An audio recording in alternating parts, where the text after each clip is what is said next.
Yes, indeedy. Hello, hello, hello.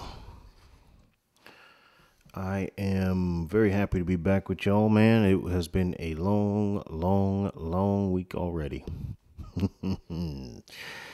But yeah, I'm just back in town yesterday from sunny Fort Myers, Florida. And I stayed at a Days Inn. I don't have a problem with Days Inn generally. I like them. But this was one of the worst stays I've ever had in my life. I mean, everything from my key not working intermittently to my room smelling like toilet water. It was not good. It was not good. And then, the real kick in the teeth with all of that is the staff, like, do not disturb signs that you put on the door. Those are apparently just polite suggestions. Because the staff, they woke me up every day, every day. I was working at night and I was staying at the hotel, and so I was sleeping during the day. But every morning, housekeeping. So man, and what are you gonna do? You know what? Well, the thing that kind of I was just completely baffled by. So everything everywhere nowadays is in English and Spanish, right? And we're paying for that. Um, but the placard on the for the that you put on the door that housekeeping sees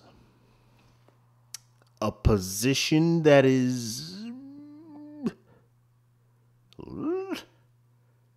typically occupied by people who don't speak English. But we don't put do not disturb in Spanish. I have no words for that. I have no words for that at all. When I saw that, I couldn't believe it. Anyway, that being said, let's talk about my man Ron DeSantis. Yeah, now don't get mad. Don't get mad. Don't get mad. I live here, I live in Florida, and over the past year, I've kind of been able to take more of a measured look at Ron DeSantis and the things he does, the things he says, et cetera, et cetera. And I'll tell you what, I'm impressed. I am impressed. I think he's doing a very good job here in Florida. I mean, I think the numbers speak to that. I mean, it's funny when you talk to people who are in that bubble. They think that it's like, the bubonic plague down here. Like it's people just running, screaming, dying, falling over. And then there's palm trees and stuff. And that's a shame. It really is a shame that good people are so easily manipulated when all you have to do, at least for the time being, is do a basic Google search and it'll pop up. Speaking of which, we are on, what is the name of this website? Statista. And of course, I will keep all of my, all the stuff I'm using, all the stuff I'm looking at right now. It'll be in the description box for you to peruse at your leisure. But I'm looking at death rates from coronavirus in the United States as of February 24th, 2021. That's today. And I'm looking at Florida. And by the way, I have to scroll down the page a while to find them. To find us. We are Florida. We are at exactly number 28 out of all 50 states. And again, this isn't saying, oh boy, I hate, you know what? I'm never going to do another one of these stupid goddamn disclaimers again. So enjoy it. This is the last one. This is the last one in the shop. Here we go. And I'm not saying that these people losing their lives doesn't matter. Okay. I'm simply pointing out the statistical reality that we're number 28 out of all 50 states. Technically 51 because DC is counted in this. So, you know who's number one? New Jersey. You know who's number two? New York. And you know what? The only reason why New Jersey's, I'm willing to bet at least, the only reason why New Jersey's number is so high is because the majority of the people who live in northern New Jersey work in New York. So they work in the epicenter and then they bring that back to New Jersey. So, you know, for all the hooting and hollering about how stupid we Southerners are, you know, and they get on with their little exaggerated, goofy accents,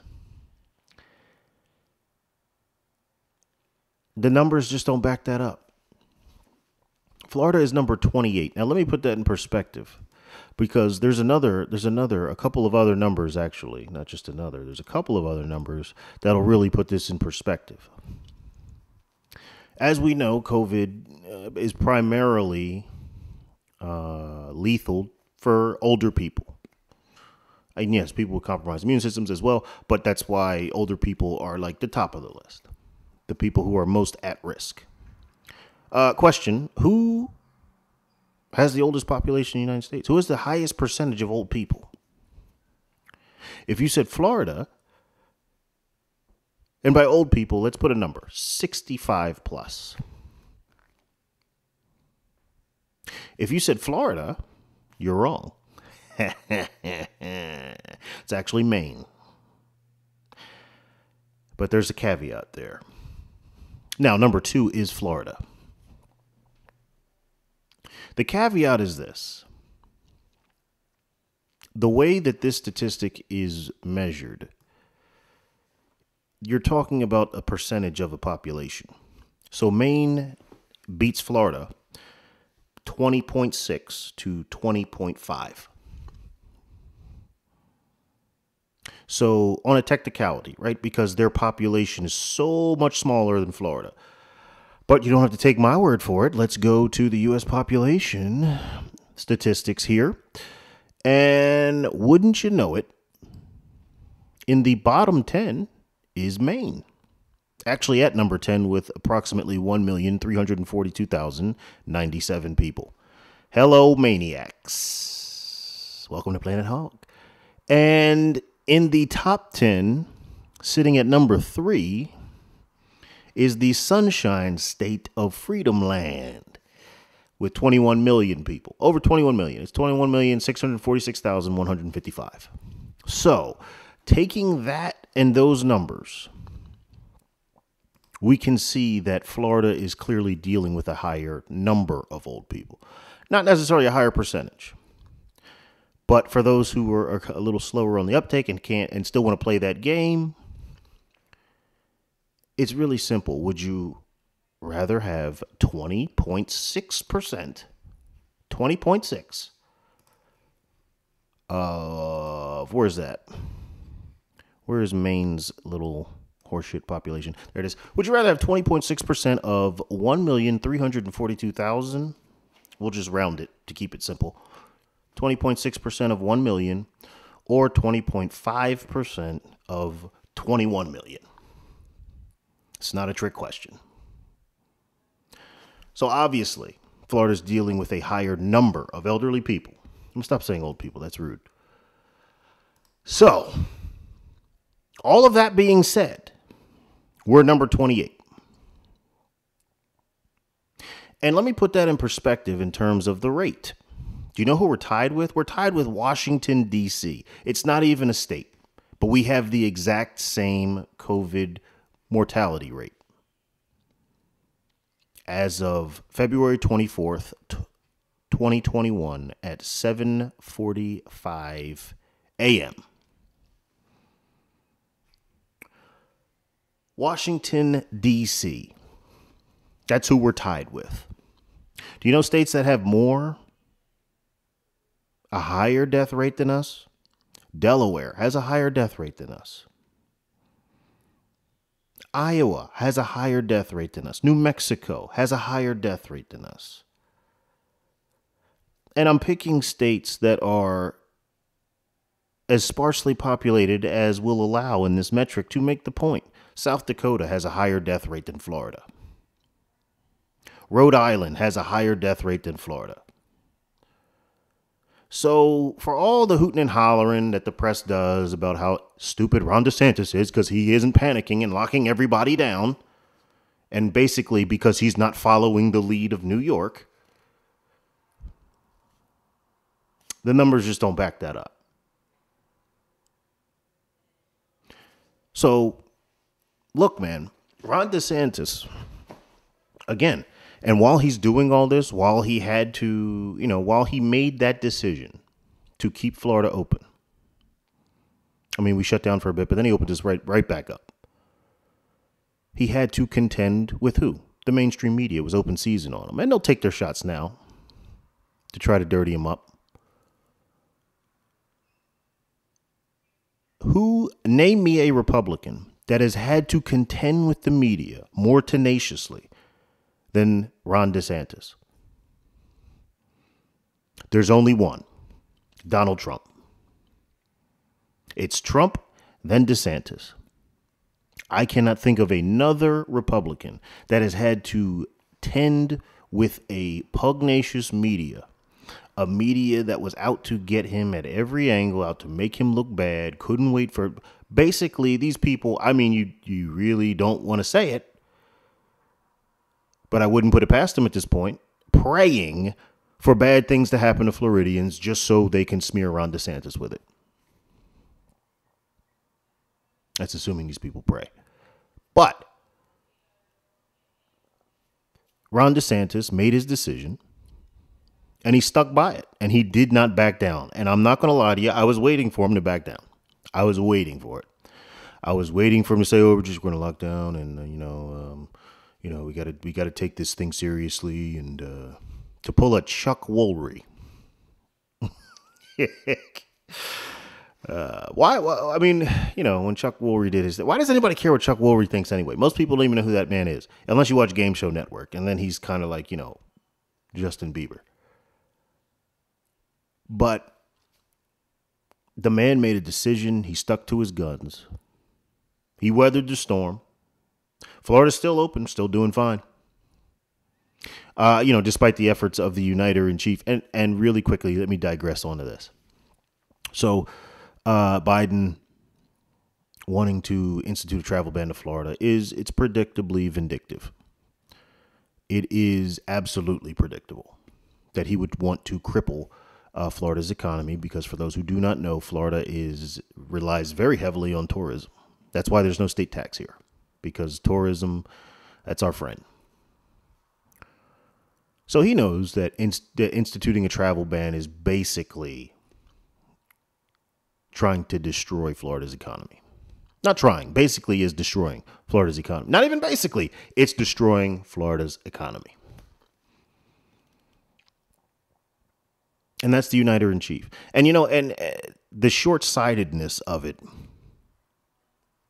like, if it wasn't just kind of an underhanded and scumbag thing to do in the first place, if that wasn't enough, the short-sightedness of it is also really annoying.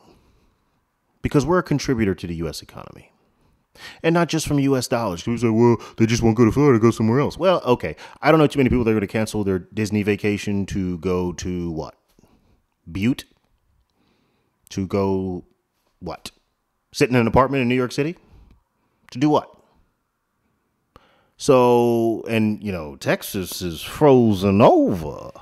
I say a howdy to all the Texans out there. Do stay warm. But it is beautiful down here. And there are a lot of people coming down here. I can tell you that. So on the one hand, it's vindictive. But then on the other hand, you're actually hurting the U.S. economy, because we don't only get people from here. And anybody who's vacationed in Orlando can tell you that. There's a whole lot of Portuguese being spoken in Orlando. There's a whole lot of German being spoken in Orlando. There's a whole lot of Japanese being spoken in Orlando. So, and I don't think those people are going to accept a substitution of, going to Michigan, going to even California. California's out. Can't do nothing out there. So, okay, let's blow out the only candle that's lit right now. That's smart. That's really smart. But you know what? That's fine. Let them do it. And the next thing that needs to happen is we obviously need to implement a state tax to keep everything afloat. That's going to suck. But then the next thing we need to do is find out the legal method for us to pursue becoming our own nation. If that's the game they want to play, fuck them. And but you know what, on the surface, what's kind of interesting about this is I kind of am okay with what Joe Biden's doing. And this isn't really accelerationism. We're like, yeah, go ahead, mess it all up. No. This is more, I'm sick of people not having to face the consequences of their bad decisions on the left. So if Joe Biden bans travel from Florida, well, all of those people that voted for Joe Biden, that say, yes, lockdowns, yes, we got to stay safe, stay safe. Every time someone says that to me now, I want to kick them in the throat. Stay safe. All those people will have to live with what they asked for. Kind of like what's going on now with the whole hashtag Biden remorse. All these people, I didn't know. Yeah, you did, because we've been saying it. It's been said. Not just by us, by him. By Joe Biden himself. So,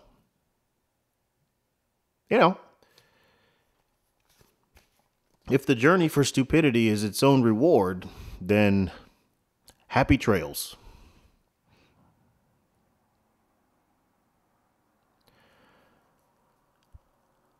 And I just made that shit up. I don't even know, but that sounds good, doesn't it? Yeah, you can have it. Fuck it, take it. So, this man told you he was going to do all the shit that he's currently doing. And his track record told you that he's going to do all the things that he didn't say he's doing, that he is doing. So, that's fine if he wants to do that, because I'm sick of seeing people, and I'm sick of hearing about people who vote for that shit and live up there, but then they bring their little asses down here to soak up some sun and go to the beach and, get on with their life, have some fun, do something they want to do. So, no. You're not going to double dip. If you want it, then fight for it.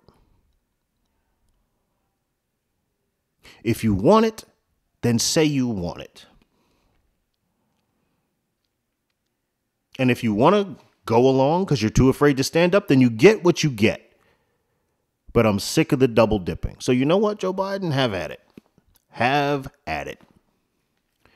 So moving on and getting back to my point about Ron DeSantis here. So we talked about, the COVID mystique, right? This mystique that's surrounding him.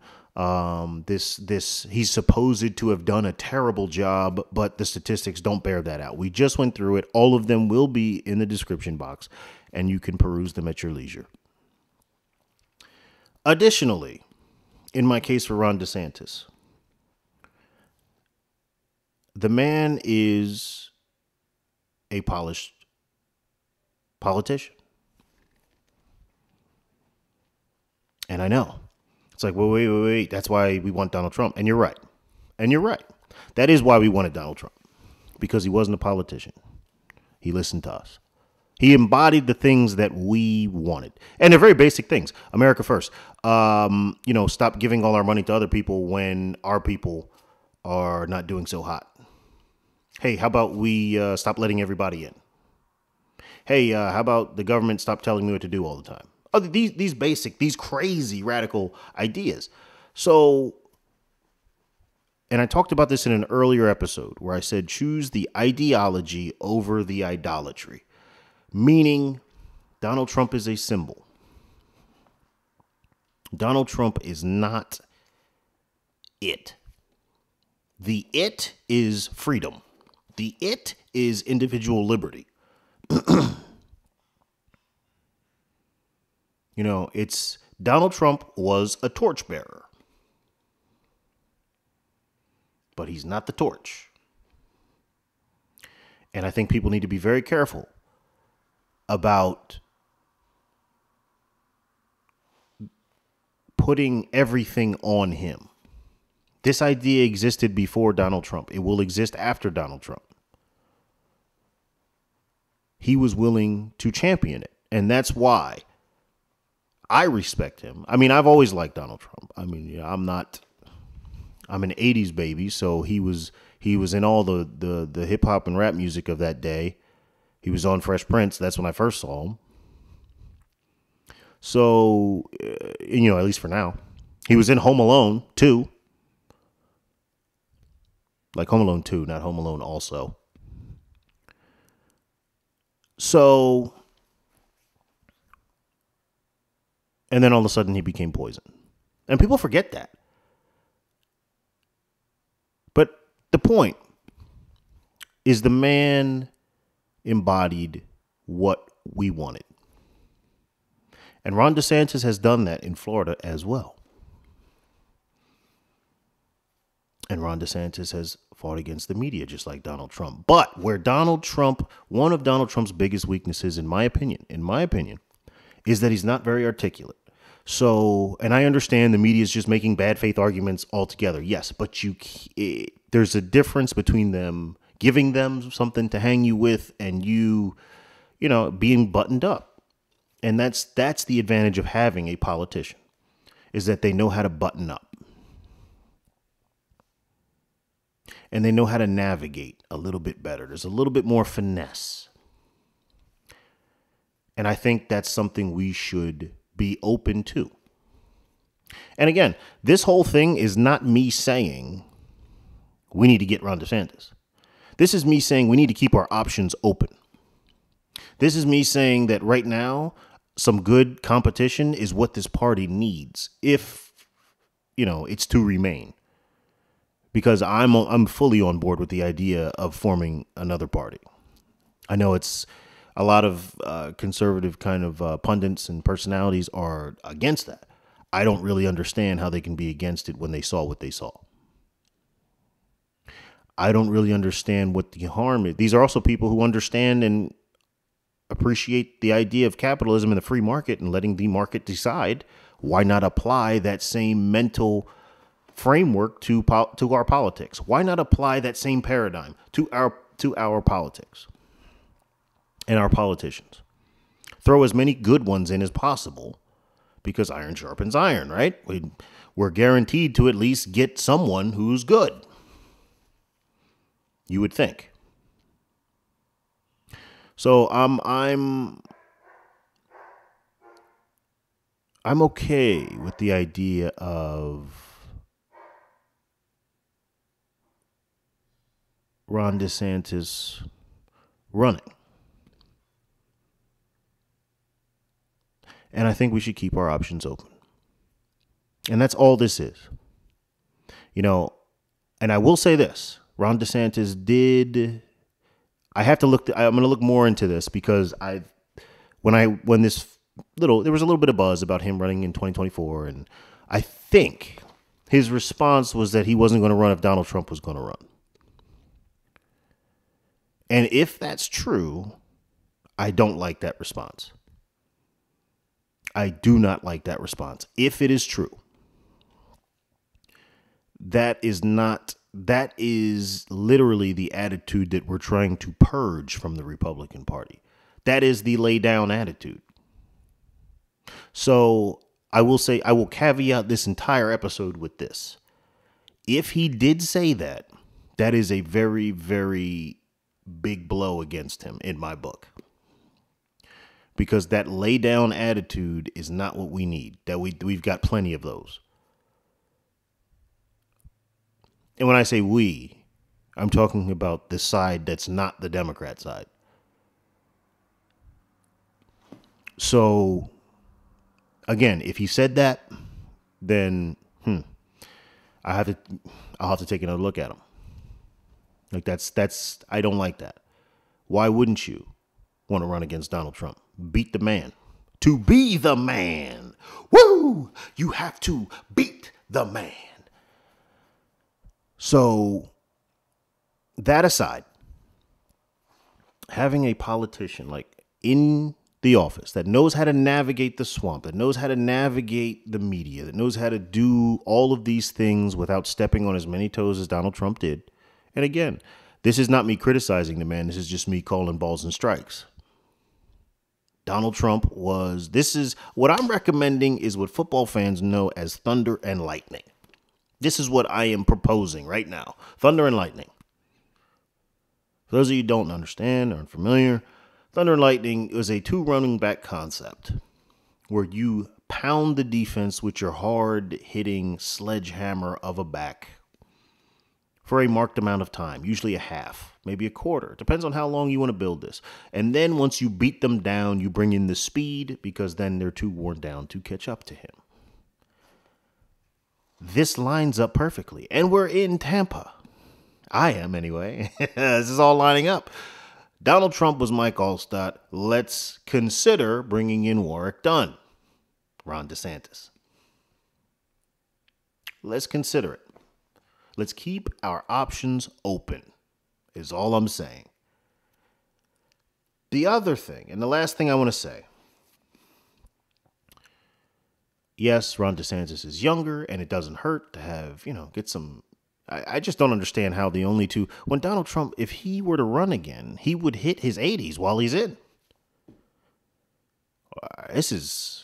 Look, we don't even know that we'll be getting the same Donald Trump in 4 years. 4 years is a long time when you get in your 70s.